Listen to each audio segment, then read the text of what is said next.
खेर माता बोलते हैं। अब हिंदुओं में खेरोदाई का कोई स्थान नहीं है, ठीक है। वो किसके पास में स्थान है? वो ट्राइबल के पास में, जो रूढ़ी प्रथा को मानते हैं, जो गांव में खेरो रहती है ना, वहाँ पे कोई हिंदू के पास है। हाँ जी, हाँ, उस पर डिस्कशन कर लेंगे, ठीक है। इसको कौन है? इन लोग मानते हैं। अब वहाँ पे जैसे बिदरी करते हैं, बिदरी मतलब होता है बोनी करते हैं ना, पूरे गांव के लोग इकट्ठे होते हैं, होता है ना, सुंगरा चढ़ाते हैं वहाँ पे, बकरा काटते हैं, मुर्गा काटते हैं, अंडा फोड़ते हैं, तमाम प्रकार की उनकी जो रूढ़ी प्रथा है उसके तहत वो काम करते हैं, है ना, करते ना। हर खेरोदाई में होता है। कब? बिदरी और संजोरी में, जब कटाई बोनी चलती तब, और जब इसके बाद में इकट्ठा करते हैं तब, दोनों टाइम में उनकी क्या है वो व्यवस्था वहाँ पे है। और वो खेरोदाई कब से है आपको भी नहीं पता, जो गांव में रह रहे हैं उनको भी नहीं पता, ठीक है। और जो बड़े से बड़े सियाने उनको भी नहीं पता कि खेरोदाई कब से है। जब से नार व्यवस्था स्थापित हुई है तब से वो खेरोदाई। आप इसको क्या बोले? गांव। शासन क्या बोले इसको? पंचायत। और आदिवासी क्या बोल रहा है इसको? नार। नार मतलब क्या होता है? जब बच्चा जन्म लेता है ना, तो उसका जो नरा निकलता है, बच्चा का जब नाभि जो जुड़ी रहती है, वो नरा जो है उस गांव में गड़ा रहता है, इसीलिए उस गांव को क्या बोलते हैं? नार बोलते हैं हम लोग, है ना। तो वो अपने जो उनका इतिहास है, जो उनकी टोटम व्यवस्था है, खेरो खूट खलियान, मेड़ोदाई, खेरोदाई, पनगढ़दाई, पनिहारनदाई, पाड़ बाबा, भीमाल पेन, ठाकुर पेन, किला मुठुआ, ठाकुर बाबा, भीमसान पेन, है ना। तो इनकी जो रूढ़ी प्रथा है उस क्षेत्र में है। आप मुझे तो विस्थापित कर सकते हो, मैं व्यक्ति हूँ, लेकिन मेरा इतिहास, मेरी पहचान वो तो विस्थापित हो रही है। तो उसके लिए राज्यपाल खड़ा हो जाएगा और राष्ट्रपति खड़ा हो जाएगा। अब भाई मुख्यमंत्री की तो चाहे अभी पानी दे दे, लेकिन पानी किसके लिए मिल रहा है? भाई यदि आपको पानी देने की व्यवस्था है तो आप ऐसा करिए, कटनी जिले में आप क्या करिए, जिला जो है शहर, कटनी शहर को उजाड़ के वहाँ पे डैम बना दीजिए। भाई पानी कृषि के लिए है ना। भाई कृषि की जमीन दबा के तुम जो है 25,000 30,000 हेक्टेयर जमीन दबा के तुम पानी किसको देना चाहते हो? कृषि को। तो फिर क्या मतलब है? ठीक है, तुम कृषि को डुबा के कृषि को पानी कैसे दोगे? How can possible for the irrigation, that is agriculture land. बिल्कुल। Who is the permit for you shifted for the villagers? बिल्कुल। We are not authorized person. बिल्कुल। Because we are the owner of this land. हम इसके मालिक हैं। ठीक है, मालिक है। कहाँ पे लिखा है? वही में लिखा है आपको, भूमि स्वामी। भूमि स्वामी का मतलब क्या होता है? मालिक। ठीक है, जब मैं मालिक हूँ तो मैं मुआवजा क्यों लूं? ठीक है, आप विस्थापित कर रहे हो तो विस्थापित हमारी यादों को भी आप विस्थापित करिए, आप हमारे मवेशियों को भी विस्थापित करिए। बकरी जो हम दूध निकालते हैं, गाय जिससे हम दूध निकालते हैं, बैल जिससे हम खेती करते हैं, भैंस जिससे हम दूध निकालते हैं, ठीक है, मुर्गे पिपरी जो भी हमारे हैं, उनको भी आप बनाइए, पूरा प्रोग्राम तैयार करिए। और जैसा एटमॉस्फेयर हमारा यहाँ था वैसा ही एटमॉस्फेयर आपको कहाँ देना पड़ेगा? जहाँ हम विस्थापन होके जाएंगे। तो हमारी विस्थापन नीति आपने कैसे तय किया? What is a plan for shifted for village? Where is my environment, where is my biodiversity? ठीक है, ये चाहिए ना। जरूरी है ना। तो ये कहाँ है? अब इस पे वन भूमि भी आ रही है। तो पहले हमको विस्थापन करने से पहले आपकी फॉरेस्ट लैंड जो आपने ली है, फॉरेस्ट लैंड की आप परमिशन दिखाइए। फॉरेस्ट लैंड की परमिशन ये बोलती है जितना जंगल आप हमसे ले रहे हो उतना ही जंगल की जमीन आपको देना पड़ेगा और सेम जंगल वहां पे स्थापित करना पड़ेगा। जब वन विभाग के लिए नियम लागू है तो हम तो मालिक हैं। कौन है? मालिक। क्या है? हम मालिक हैं। और मालिक हैं तो ये देश इंसानों के लिए है कि देश जानवरों के लिए? जंगल में जानवर को इम्पोर्टेंस दे रहे हो, जंगल में तुम लकड़ियों को इम्पोर्टेंस दे रहे हो, पेड़ पौधों को दे रहे हो, और जिसके लिए वो पेड़ पौधे ये पूरा ब्रह्मांड ये पूरा पर्यावरण जिसके लिए बना है उसको उसके लिए आप क्या कर रहे हो? उसको विस्थापित कर रहे हैं भाई, उसके लिए आप क्या कर रहे हो? That is the point of conversation और डिबेट। इन पॉइंटों के आधार पे जब आप डिबेट करोगे तब जाके आप जंग जीत पाओगे। और मैं गारंटी देता हूं, लिख के ले लो मुझसे 1000 रुपए के स्टाम्प पेपर में, और मैं आपसे भी लिख के लूंगा 1000 रुपए के स्टाम्प पेपर में कि मैं आपके लिए संघर्ष करूंगा, लेकिन 2-3 शर्तें रहेंगी मेरी। आप सबसे पहले 1000 रुपए के स्टाम्प पेपर में मेरे को लिख के दोगे कि हम जो भी अवार्ड राशि होगी, मुआवजा राशि होगी, उस मुआवजा राशि को किसी भी हालत पे एक्सेप्ट नहीं करेंगे। दूसरी चीज, आप तो समझदार हो, लेकिन मेरा आदिवासी भाई समझदार नहीं है, वो जैसे पैसा ले लेगा, वो नहीं लेगा। आप समझिए, उनका जनधन का खाता खुला हुआ है, गवर्नमेंट के पास में उसके पूरे अकाउंट्स के डाटा है, ठीक है। जो टैक्स पेयर है, टैक्स पेयर के खाते में पैसा नहीं डाल सकता, लेकिन वो मनरेगा का पैसा डालता है, कहीं इसका पैसा डालता है, तो वो क्या करेगा, चोरी से जो है उस अवार्ड राशि को उनके खाते में ट्रांसफर कर देगा, जिसको वो इन्वेस्टमेंट कर देंगे और पुनः जो है उस उतनी राशि वो दे नहीं पाएंगे, इसीलिए उनको जबरदस्ती विस्थापन झेलना। That is a fact. दूसरी चीज, डायरेक्ट बेनिफिट ट्रांसफर डाल देगा, पैसा डाल देंगे, ठीक है। उसको पता नहीं किस चीज का, लेकिन हाँ पता है कि गवर्नमेंट देती है, तो हाँ आ गया होगा। हो सकता है वो कौन सा आ गया होगा, वो किसान सम्मान निधि वाला आ गया होगा।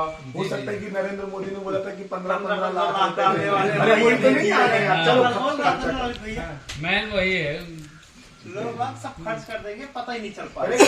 तो 1000 रुपए के स्टाम्प पेपर में ये देना पड़ेगा कि मेरे द्वारा किसी भी प्रकार की अवार्ड राशि स्वीकार नहीं की जाएगी, और यदि स्वीकार करते हैं तो जितने जितने लोग लेते हैं उस अवार्ड राशि को, वो सारी अवार्ड की राशि जो है पारंपरिक सांस्कृतिक ग्राम सभा को ट्रांसफर हो जाएगी।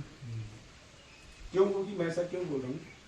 देखिए, जितने भी हमारे मुस्लिम भाई हैं, जितने भी हमारे हिंदू भाई हैं, जितने भी हमारे जैन भाई हैं, जितने भी हमारे सिख भाई हैं, जो भी रह रहे हैं, सभी कम्युनिटी, सभी समुदाय वर्ग, इनके पास में क्या आय के सोर्स है ना। किसी की दुकान है, किसी का किराना दुकान का है, किसी का कोई व्यापार चल रहा है, किसी का कोई व्यापार चल रहा है, तो वो क्या कर सकता है, उस राशि को लेके अपने दूसरी जगह व्यापार स्टैंड कर सकता है, ठीक है। It is a possible, it is a possible, but the downfall of our farmer, tribal farmer, only for depend for the agriculture, ठीक है। आदिवासी की मात्र कृषि पे क्या है, डिपेंड है, इसके अलावा कोई दूसरा चारा नहीं है। यदि उसके पास में वो राशि आ जाती तो वो करेगा, दारू पी के खत्म करेगा, मुर्गा खा के खत्म करेगा, ठीक है।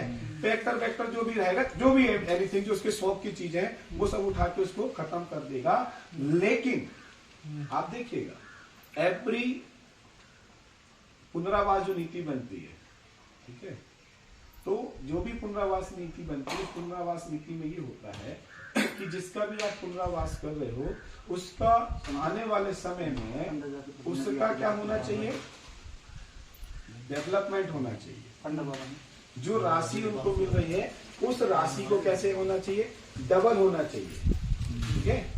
और उसका जीवन स्तर कैसे बढ़ना चाहिए, आगे बढ़ना चाहिए। अब मैं पूछना चाहूंगा शासन प्रशासन से, मान के चलो आप शासन प्रशासन है, मैं मान ले रहा हूँ, आप मध्य प्रदेश के मुख्यमंत्री, आपसे पूछूंगा, बरगी डैम बना, कितने आदिवासी विस्थापित हुए और उनकी स्थिति क्या है। ओमकारेश्वर डैम बना, कौन सी पाठक है, मेघना पाठक है ना। मेघना पाठक ने नर्मदा बचाओ आंदोलन किया, नर्मदा तो नहीं बचा पाई, लेकिन आदिवासियों को खत्म कर दी। मैं पूछना चाहूंगा, इस गांव में जो रहने वाले लोग हैं, आप लोग हैं, आप ज्यादा इम्पोर्टेंट है कि महानदी बचाओ ज्यादा इम्पोर्टेंट है? आदमी इम्पोर्टेंट है, ठीक है ना, बिल्कुल। तो क्या कभी आदिवासी बचाओ आंदोलन हुआ, जनजाति बचाओ आंदोलन हुआ? ठीक है। अब क्या होता है, कोई भी जब नीति बनती है, यहाँ पे जो भी डैम बना होगा उस पे किन किन लोगों का हाथ रहता है, उन लोगों को क्या है अब इस क्षेत्र से खदेड़ना पड़ेगा। यदि वो संकल्प करोगे तो मैं खड़ा हो जाऊंगा। ठीक है, पहला आपके ग्राम का सरपंच, आपके क्षेत्र का जनपद सदस्य, आपके क्षेत्र का जिला सदस्य, आपके क्षेत्र का विधायक, आपके क्षेत्र का सांसद, ये 5 लोग होते हैं जिसको महापंचायत बोला जाता है। ये 5 लोग क्या करते हैं, जो आपके क्षेत्र का जो एजुकेशन का क्या है सब इंजीनियर जो ई है, ये आके पहले सर्वे करते हैं। सर्वे करने के बाद में क्या करते हैं, उस बोर्ड के पास में क्या करते हैं, प्रस्ताव करते हैं, फिर बोर्ड उस पर क्या करता है, सहमति कर देता है। जी, कल हुआ है इरिगेशन का सर्वे कल हमारे यहाँ हुआ है कि हमारे पास क्या क्या चीजें हैं हमारे गांव में। हमारे गांव पे तो सरकार ने बहुत सारी चीज इन्वेस्टमेंट कर दी है, जैसे 5 करोड़ रुपए की शहडोल संभाग की सबसे बड़ी तहसील बना दी है। इसके बाद हमारे गांव में थाना भी है, उप थाना है। इसके बाद प्राथमिक स्वास्थ्य केंद्र भी है और कॉलेज की अभी हाल ही में उन्होंने 12वीं तक स्कूल है। तो बहुत सारा उन्होंने इन्वेस्टमेंट ऑलरेडी करके रखा हुआ है। तो इन सब चीजों का कल एलिगेशन में उसके पूरे सर्वे अपन ने करवाया है कि गवर्नमेंट सब स्टेशन है विद्युत विभाग का। तो ये कि गवर्नमेंट को हम इसको करना चाहते हैं कि गवर्नमेंट ने ऑलरेडी इन्वेस्टमेंट कर दिया है, ये सब चीजें कहाँ जाएंगी, इसका भी एक सर्वे करवाए है। देखो एक धारा है कंडिका 4 में जी, विस्थापन नीति में जी, सबसे पहले क्या होता है, जैसे मैंने आपको बताया ना, एक बायोलॉजिकल जो है एक सर्वे टीम आती है। जी, ठीक है, सबसे पहला काम है वो यहाँ का बायोलॉजिकल सर्वे करती है जी, कि यहाँ के लोगों का रहन सहन कैसा है, अच्छा, यहाँ के लोगों का वातावरण कैसा है, कमाई के संसाधन क्या है, ठीक है भाई, रोजगार के क्या साधन है, यहाँ पे कृषि उत्पादन क्या है, ठीक है, यहाँ पे सुविधाएं क्या क्या दी गई है, ये सारी चीज का क्या करता है, सर्वे करता है और सर्वे करके एक रिपोर्ट बना के देता है किसको, बोर्ड को। ठीक है, और फिर बोर्ड तय करता है कि भाई इनको जो यहाँ का एटमोस्फेयर है, जो सर्वे बायोलॉजिकल जो सर्वे हुआ उस आधार पे इसका क्या किया जाएगा, पुनरावास किया जाएगा, विस्थापन किया जाएगा। वो कहाँ है, वर्क एस्टिमेट बनता है, मैंने देखा हूँ मेरे पास में, जैसे मैं बता रहा हूँ 3.5 किलोमीटर की पार बनेगी आपकी, कितने किलोमीटर की, 3.5 किलोमीटर। उसकी हाइट कितनी रहेगी, 36 मीटर की, 36 मीटर की हाइट रहेगी। तो how can possible mechanical, economical and biological, how can possible 20 lakh is complete for that is work? जाओ बेटा स्कूल, उसको नहीं निकालना बेटा, पानी नहीं है जहाँ, लाइट नहीं है ना। तो आपने किस आधार पे उसका जो है वर्क का मूल्यांकन किया है जी, कि 20 लाख में कैसे हो जाएगा। दूसरा चीज उस पर रिपोर्ट में क्या है, ये सारे रिपोर्ट का विषय आता है, मैं कि उसका एस्टीमेट है, एस्टीमेट नहीं, एस्टीमेट 2 अरब 47 करोड़ 8 लाख ये 60 हजार है। 20 लाख रुपए सर्वे का उस पे मेंशन नहीं है रिपोर्ट में, मैं नहीं मैं देखा हूँ मेरे पास नहीं, वो रिपोर्ट भी है मेरे पास जो सर्वे की है हाँ, ना। तो उस पे हमको क्या चाहिए, उस पे हमको क्या चाहिए, सबसे पहले उस पे हमको चाहिए वर्क रिपोर्ट चाहिए, जो इसका सर्वे वर्क एस्टीमेट क्या बनाया है इसने, हमने आरटीआई के तहत ये सब क्रॉस प्रश्न पहले आप तैयार करेंगे।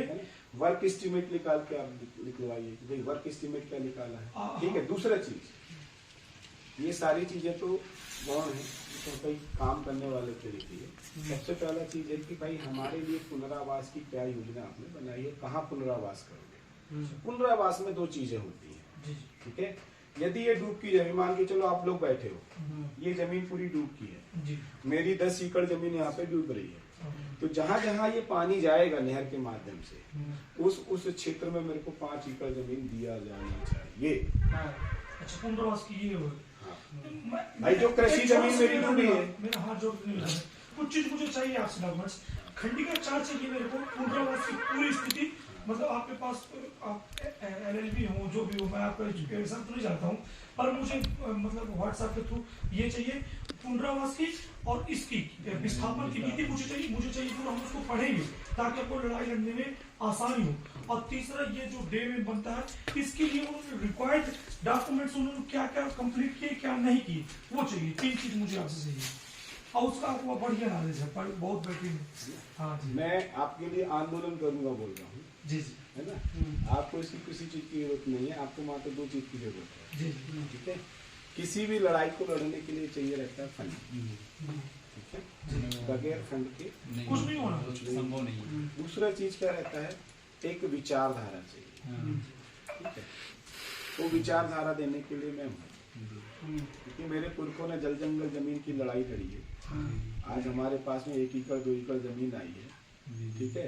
भूमि संपादन अधिनियम 1894 जो बना हुआ है, जो बोलता है कि आदिवासी की जमीन को गैर आदिवासी भी नहीं ले सकता और सरकार भी नहीं ले सकती। तो हाउ कैन पॉसिबल पैसे ले लिया। ट्राइबल्स लैंड आप कैसे ले रहे हैं, कैसे ले रहे? क्या नीति बनी है? हाँ जी जी हाँ, ये बात 1894 में जो एक्ट बना है उसको आपने संशोधन कहाँ पे किया? मध्य प्रदेश भू संपादन अधिनियम 1956 1965। तो 1965 भी ये बोलता है, यदि 1965 में, तो भाई हमारा हिंदू भाई जो है ना, हमारे स्वर्ण है, जो स्वर्ण भाई, वो आदिवासी की जमीन क्यों नहीं ले पा रहे भाई? हाँ सही है। आप क्यों नहीं ले पा रहे? बिल्कुल नहीं ले पा रहे, सही बात है। ठीक है। गवर्नमेंट क्या है, एक व्यक्ति के रूप में है। क्या है? एक व्यक्ति के रूप में। एक व्यक्ति के रूप में है।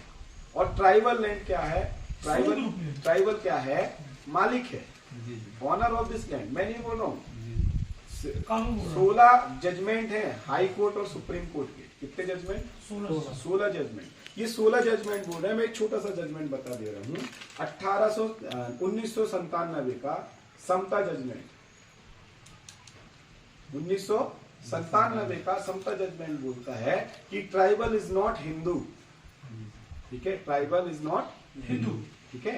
दूसरा बोलता है कि जो ट्राइबल की लैंड है ना, उस लैंड को गवर्नमेंट ऑक्यूपाई नहीं कर सकती। गवर्नमेंट ऑक्यूपाई करेगी तो 25% क्या देना पड़ेगा उसको? मालिकाना हक देना पड़ेगा, ठीक है। हम सबसे पहले पूछेंगे कि बरगी डैम से क्या मालिकाना हक मिला। हम सबसे पहले पूछेंगे ओमकारे डैम से क्या मालिकाना हक मिला। हम सबसे पहले पूछेंगे यहाँ पे कौन सा डैम बना हुआ जिले में? बाणसागर डैम से क्या मालिकाना हक मिला, ठीक है। तो लड़ने के लिए हमारे पास बहुत सारे क्या है, हथियार हैं, लेकिन ट्राइबलों के पास में क्या नहीं है? फंड। आज उसको क्या बना दिया है, मालिक को क्या बना दिया? भिखारी बना दिया। जो फ्री का देने की आदत, जो कंटिन्यूटी डाल रहे, उससे वो क्या है, खत्म हो रहा है। अभी हम इसी माध्यम से जो लड़ाई लड़ेंगे, आर्टिकल नंबर 244 की धारा है, भाग 12 जो वित्त संपत्ति का अधिकार है, संपत्ति के अधिकार में 275 के तहत जनजाति का दिया हुआ है सप्लान। वो जनजाति का सप्लान ये बोलता है कि शिक्षा स्वास्थ्य रोजगार में आपको क्या करना था? फंड, बजट आता है। 76 सालों से उस बजट को कम नहीं किया जाता, उस बजट को बढ़ाया जाता है। कि केंद्र सरकार और राज्य सरकार दोनों क्या करती है, मिलकर उस बजट को खा लेती नहीं, उस बजट को क्या करती, फंड देती है और हमेशा प्लस होता है। हाँ, ये आंदोलन के माध्यम से हम पूछेंगे कि भाई ट्राइबलों का कितना आपने एजुकेशन किया, ट्राइबलों के लिए क्या किया, ठीक है। ये रहेगा। अब ये तो हो गए आंदोलन। अब भाई मान के चलो सीएम साहब पूछेंगे, चलो भाई अब ये बताओ कि इरिगेशन तो करना है भाई, जमीनों को पानी की आवश्यकता है, आपके पास क्या प्लान है, क्या बताओगे? नहीं, क्या पूछे? कहाँ गई? नहीं, हमारे पास तो प्लान ऐसा कुछ नहीं, सिर्फ ये है कि छोटे छोटे डैम बना के, कि छोटी जिसमें लोगों को हानि न हो और उसमें से पानी की सप्लाई भी हो जाए। जैसे अपन चंदिया में करंजिया डैम बना, अब देखिए, ऐसा हो ही नहीं सकता। अब मैं बता रहा हूँ, गोंडवाना गणतंत्र पार्टी में मैंने कुछ प्रोग्रामिंग किया और उस प्रोग्रामिंग का लाभ आप सबको मिलेगा। ऐसा नहीं है कि मान ट्राइबल आप सबको तो सभी को है ना। मैंने 5 योजनाएं बनाई। पहली योजना मेरी ये है कि हाईटेक एजुकेशन की व्यवस्था गांव में होनी चाहिए, समान शिक्षा नीति लागू होनी चाहिए। कलेक्टर का बेटा, मिनिस्टर का बेटा, जिसका ही बेटा हो, वो उसी स्कूल में पढ़े जिस स्कूल में गांव के मालिकों का बेटा पढ़ रहा है, ठीक है। इक्वल एजुकेशन, हाईटेक एजुकेशन, ठीक है। इक्वल एंड हाईटेक, ठीक है, ये हो गया। दूसरा चीज कि हर हाथ में काम, ठीक है, हर व्यक्ति के हाथ में क्या होना चाहिए, काम होना चाहिए। अब आप बोलोगे कैसे पॉसिबल है, ये तो गवर्नमेंट भी नहीं कर पा रही, हम बोले पॉसिबल है और इजी है, ठीक है। हर हाथ में काम कैसे मिलेगा? इस दुनिया का सबसे बड़ा उद्योग कौन सा है? एग्रीकल्चर। एक दाना डालोगे 100-200 दाना डालोगे, है ना। यदि 101 क्विंटल डाल रहे हो तो कितना निकालते हैं? 20 से 30 क्विंटल निकालते हैं। एक क्विंटल में 20 से 30 क्विंटल दाना निकलता है, ठीक है, इससे ऊपर नहीं जाता है, ठीक है। तो सबसे बड़ा उद्योग कौन सा? एग्रीकल्चर। तो हमने ये प्लान बनाया कि गोंडवाना का विधायक सांसद जीत के जाएगा तो हम पटल में लड़ाई लड़ेंगे कि भाई जो नरेगा है, मनरेगा है, उस नरेगा मनरेगा के कार्य को आप किससे जोड़ दो? 5 एकड़ 2 हेक्टेयर तक के किसानों से जोड़ दो। तो 2 हेक्टेयर तक का किसान जो भी रहेगा, ठीक है, तो वो क्या मनरेगा में अपने खेत की बकरौनी करेगा तो उसका पेमेंट कहाँ से मिलेगा? मनरेगा से, ठीक है। बोनी कर रहा है तो मनरेगा से, सिंचाई कर रहा है तो मनरेगा से, कटाई कर रहा है तो मनरेगा से, मिसाई कर रहा है तो मनरेगा से। गवर्नमेंट उसका प्रोक्योरमेंट करे, ठीक है, मार्केटिंग गवर्नमेंट तैयार करेगी और मिनिमम एक परिवार में 3 लोग को रोजगार देंगे। कितने लोगों को? 3 लोग। यदि 250 रुपए भी हमने मनरेगा की रोजी रखते हैं, है ना, तो 3 लोग को रोजगार दिए घर में तो कितने हो गए? महिला को भी रोजगार, पुरुष को भी रोजगार, उसके बच्चे को रोजगार। 700-750 रुपए दिन। एक महीने का कितना हो गया? 25,000 रुपये महीना। एक साल का कितना हो गया? 10 महीने का कितना हो गया? खेती 10 महीने तक चलती है, तो 10 महीने का कितना हो गया? 2,50,000, ठीक है। तो 2,50,000 का रोजगार वहां पे क्या हो जाएगा? जिंदा हो जाएगा, सबके हाथ में काम आ गया। तीसरा हमारा है कि गांव में रहने वाले जितने भी स्त्री पुरुष और बच्चे हैं सबको फ्री स्वास्थ्य सुविधा। हर गांव में लैब होनी चाहिए। सबसे पहले बीमारी पकड़ो ना, है ना। हर गांव में क्या किसकी व्यवस्था कराई जाएगी? लैब की, लेबोरेटरी होनी चाहिए कि भाई कोई भी बीमार हुआ तो किस कारण से बीमार हुआ, और बीमार जैसी बीमारी पकड़ जाती है तो वहाँ, है ना, तो वहाँ पे जो बड़े बड़े डॉक्टर हैं, तो गांव में ही स्वास्थ्य सुविधा होगी। आधा से 1 घंटे के अंदर में आपके पास में सारे पेशेंट आ जाएंगे, दवाई गोली इंजेक्शन सारे चीज। पर बड़े हैं तो ऑपरेशन वगैरह सारा जो है आपका विकास खंड में ऑपरेशन हो जाएगा, इससे बड़ा ऑपरेशन है तो जिला में, इससे बाहर नहीं जाएगा। तो इन सब की व्यवस्थाएं करेंगे। जितने भी प्राइवेट स्कूल में, प्राइवेट हॉस्पिटल में, सारे वो क्या कर देंगे? चैनलाइज कर देंगे गवर्नमेंट से, है ना। कोई भी आएगा, कोई पैसा नहीं देना, कोई आपका कार्ड वार्ड नहीं बनेगा, संबल योजना कार्ड कुछ नहीं रहेगा, ठीक है। संबल योजना कार्ड कुछ नहीं रहेगा, उनकी पेमेंट रहेगी, सैलरी रहेगी। भैया तुम्हारी 1 लाख रुपए सैलरी, तुम्हारी 50,000 रुपये सैलरी, जैसा जैसा डॉक्टर है उस हिसाब से उसको सैलरी प्रोवाइड करा दी जाए। अच्छा, प्राइवेट हॉस्पिटलों को गवर्नमेंट अंडरटेकिंग सेम ही नहीं, गवर्नमेंट अंडरटेकिंग वजह से आज गवर्नमेंट की बिल्डिंग्स को क्या करेगी? प्राइवेट अंडरटेक कर लेगी, गवर्नमेंट अंडरटेक कर लेगी। अच्छा, ठीक है। हम मात्र सैलरी देंगे, हम मात्र सैलरी देंगे जो वहाँ पे काम, ठीक है। ये व्यवस्था हम लोग चालू करेंगे। हो सकता है लंबा समय लगे, आप लोग का भी सहयोग रहेगा। नहीं, कोई बाहरी जन सहयोग का नहीं है, बस विधायक सांसद जिता के भेजना, बस यही नीति बनाते, नीति हम बनाएंगे, ठीक है, ठीक है। स्वास्थ्य सुविधा, दूसरी स्वास्थ्य सुविधा ये है कि गांव में क्या रहेगा?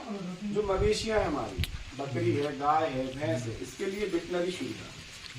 और जो भी गाय भैंस जो मर जाती है इसको बकायदा मानवता को देखते हुए शर्मसार ना करे, इसको बकायदा मट्टी संस्कार कर दो, जिससे उसके अंगों का क्या किया जाए? भक्षण ना किया जाए, अंग भंग ना किया जाए, है ना। तो उनको सम्मान दे और वेटनरी डॉक्टर्स रहेंगे हर गाँव, ठीक है। जमीन बात 3 हो गई। चौथी मेरी योजना है कि हर खेत को पानी, जो बोल रहे हैं ना इरिगेशन देंगे, हर खेत को पानी। अब इसमें मैं बताऊंगा कि किस तरह से हम जो है हमारे किसानों की जमीनों को डूबने से बचाया जा सकता है। जो बड़ी बड़ी नदियां हैं, हर 5 किलोमीटर के बीच में एक स्टॉप डैम बनेगा नदी में, स्टाफ डैम बनेगा और स्टाफ डैम बनने के बाद में जो है बड़ी बड़ी मोटरें लगाई जाएंगी, लिफ्ट इरिगेशन किया जाएगा और उस पे जो है छोटे छोटे टरबाइन लगा के वहीं से बिजली भी पैदा की जाएगी। उसको छोटे स्तर पे काम करिए तो उतना ही काम चल जाएगा। ठीक है, बिल्कुल। बिजली भी पैदा हो गई और सिंचाई भी हो गई। सिंचाई भी हो गई। और अब दूध भी नहीं आएगा। लेकिन सिंचाई कैसे किया जाएगा उसके लिए भी प्रोग्राम है। जो बलराम ताल योजना है, बलराम ताल योजना के तहत 5 एकड़ तक के किसान है, हर 5 एकड़ तक के किसानों के 1-1 एकड़ में तालाब बनाया जाएगा। वहां पे वो मत्स्य पालन करे, सिंगाड़ा पालन करे, झींगा पालन करे, जो भी जो इस तरह का जो व्यापार करना चाहता है। ठीक है, तो वो जो लिफ्ट का जो पानी रहेगा वो तालाब में गिराया जाएगा। तालाब से क्या करेगा, वो जो एग्रीकल्चर के द्वारा ड्रिप इरिगेशन है ना, मोटर और ड्रिप इरिगेशन की सुविधा उनको दिलाई जाएगी, बैंकों से लोन दिलाया जाएगा और वो अपने खेत में ड्रिप इरिगेशन से खेती करेंगे। तो उनको मेडिसिनल खेती सिखाया जाएगा, उनको औद्योगिक खेती सिखाया जाएगा, किस तरह से औद्योगिक खेती करते हैं, मेडिसिनल खेती करते हैं। जो हमारी ट्रेडिशनल फसल है, ट्रेडिशनल फसल के जगह में हम क्या कराएंगे, व्यापारिक खेती कराएंगे और 1 एकड़ में जो भी खाने पीने का वो अपना लगाएंगे।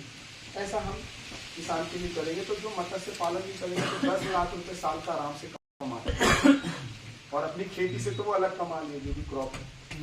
तो मैं मान के चल रहा हूँ, मैं खाली इसी का बताऊंगा, खेती का जो भी कमाए वो अपनी जगह में, तो 10 लाख रुपए ये कमाएंगे साल में, है ना। तालाब से सिंचाई भी हो गई, पानी भी पहुंच गया और उसके माध्यम से 10 लाख रुपए, 2.5 लाख रुपए हो तो 12.5 लाख रुपए उसके हाथ में साल में आ जाएंगे। इससे वो अपने घर की व्यवस्था अच्छे से कर सकता है। फ्री की लेने की आवश्यकता बिल्कुल भी नहीं होनी चाहिए। इस पे जो भी आ रही है आप टैक्स बढ़ा दो, खर्चा जो भी आ रहा है उसे आप टैक्स बढ़ा दो। हॉस्पिटल का मैनेज करना तो टैक्स आप बढ़ा दो, लेकिन जनता के पैसे को वहां तक मत पहुंचाओ जिससे करप्शन हो। करप्शन को रोक दिया जाएगा भाई। जब सारा चीज गवर्नमेंट करी तो करप्शन कहाँ से होगा। बिल्कुल, आप टैक्स लो, हम टैक्स खुल के देंगे टैक्स। भाई जब हमारा हॉस्पिटल का खर्चा बच रहा है तो यहाँ पे टैक्स ले लो, क्या दिक्कत है ना। अब 5वीं जो हमारी योजना है, क्योंकि न्यायालय के चक्कर काट काट के हमारी चप्पलें घिस जाती हैं, तो जो पारंपरिक सांस्कृतिक ग्राम सभा है, रूढ़ी प्रथा, तो इनकी पहले पंचायत चलती थी, टोला पारा मामला, तो वो गांव की समस्या गांव में ही निपटा दी जाए। बिल्कुल, गांव की समस्या गांव में ही निपटा दी जाए, जिससे हमको थाने और कचहरी जाने की आवश्यकता ना पड़े। ऐसे बहुत कम केसेस आएंगे जिससे जो ऊपर जाए, गांव से ही ना उसको निकलने दिया जाए, है ना। तो हम क्या करेंगे कि गांव में ही जन सुनवाई को, जो हम कलेक्टर को टैक्स के माध्यम से पेमेंट देते हैं, जो एसडीएम को टैक्स के माध्यम से पेमेंट देते हैं, जो हम सीओ को देते हैं, जनपद सीओ को देते हैं, तमाम शासकीय अमले को जो हम टैक्स के माध्यम से उनको हम कर रहे हैं, हमारी सेवा करने के लिए पैसा दिया जा रहा है, सुविधा दिया जा रहा है। उस सुविधा को लगाकर जो हमारे गाँव में आके क्या करेंगे, जन सुनवाई करे, महीनों में आए, 15 दिन में आए, पर हमारी गांव की समस्या गांव में ही निपटारा कर दे। ऐसा हम लोग प्रोग्रामिंग अभी कर रहे हैं। ये है गोंडवाना का थीम, राधेश्याम का मैं तैयार किया, इसी में मैं पूरा काम कर रहा हूँ। बस मात्र 5 चीज चाहिए, बाकी बिजली, सड़क, पानी, पीने का पानी, ये तो क्या है मैंडेटरी, ये तो देने ही देना है ना, तो इसको बताने की मेरे को जरूरत नहीं। तो ये 5 चीज में भी हम क्रांति ला सकते हैं। बहुत छोटी सी चीज है, लेकिन आप सब लोग समझ जाएंगे तो उसको आप कर लेंगे, है ना। विस्थापन किसको पसंद है? विस्थापन किसी को पसंद नहीं। कौन अपने उस पे बोलते हैं जननी जन्मभूमि स्वर्ग से भी अपनी। जो मेरी जननी है, जहाँ मेरी माँ है, और जिस धरती में मेरा जन्म हुआ है, जहाँ मेरा नरा गड़ा है, वो मेरे को स्वर्ग से भी अच्छी है। मेरे लिए स्वर्ग पहल है। भोपाल, दिल्ली मेरे लिए कुछ नहीं है। मेरे लिए मेरा वो गांव, जहाँ मेरा नरा गड़ा, जहाँ मेरा बचपना बीता है, मेरे को मेरा गांव देता।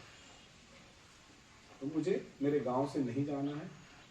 यदि आप विस्थापित कर रहे हो तो सारे के सारे जो 25,000 50,000 लोग हैं, गोली मार दो, लेकिन मैं गांव छोड़ के नहीं जाऊंगा। ठीक है। आप लोग जैसे पंडित हैं, कोई ऐसे हैं जो भाई बकरी का व्यापार नहीं करते हैं, आप डेयरी का चालू करो, गाय पालन चालू करो, दूध डेयरी लगाओ। यहाँ पे पूरा अमूल का सिस्टम तैयार करने का प्रयास है, लेकिन सहयोग आप लोग का मिलेगा। गवर्नमेंट में योजनाएं हैं, मेरी फार्मा प्रोड्यूसर कंपनी भी है, कृषि उत्पादन कंपनी, उसके माध्यम से मैं किसानों के साथ में जो है डेयरी का काम भी करता हूँ। किसानों को जो है दूध पालन सिखाओ, किसानों को जो है अच्छी खेती सिखाओ। जब आपके गाँव में जो है मवेशी बढ़ जाएंगी तो आप यूरिया DAP से मुक्त हो जाओगे। सही।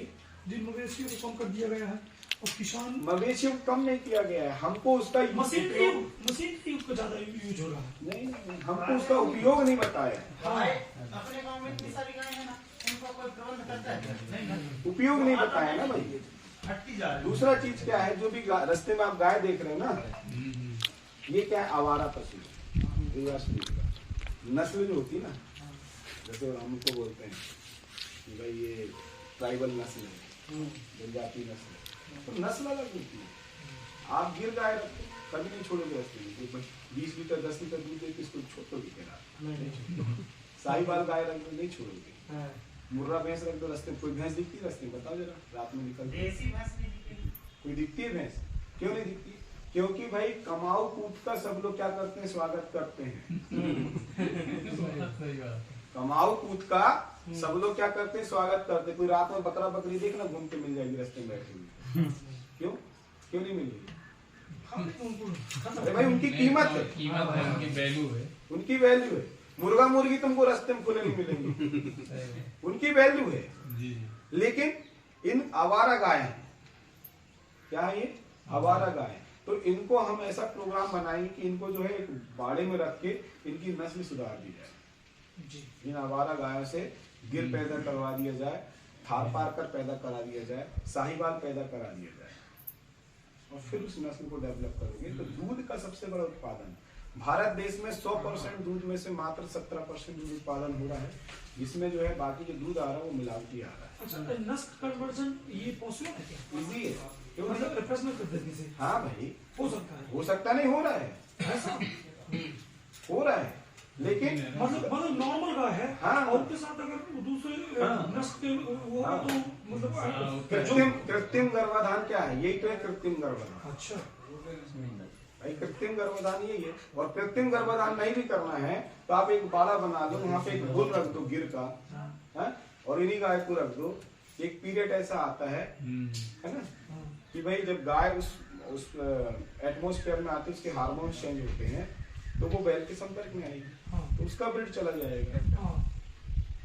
ठीक है, हाँ, तो फिर उससे उससे उत्पन्न होगी संतान, वो उसकी होगी, गिर की होगी। अच्छा, माँ पर नहीं जाएगी? माँ पर नहीं जाती है, अच्छा, माँ पर थोड़ा जाती है। माँ का तो ब्लड बस रहता है अच्छा, है ना भाई। ये नस्ल जो होती है, नस्ल इसलिए तो चेंज होती है ना। अब हमारे यहाँ ट्राइबल था, ट्राइबल से भी बाहर से आए, है ना, हमारी महिलाओं के साथ में उन्होंने जो है जबरदस्ती संबंध बनाया, तो आज हमारी आदिवासी महिलाओं के बीच में भी अंग्रेजी मिल जाते हैं, गोरे चिट्टे। हाँ। देखिए, तो वो बड़ी चर्चा है, ब्रिड चेंज।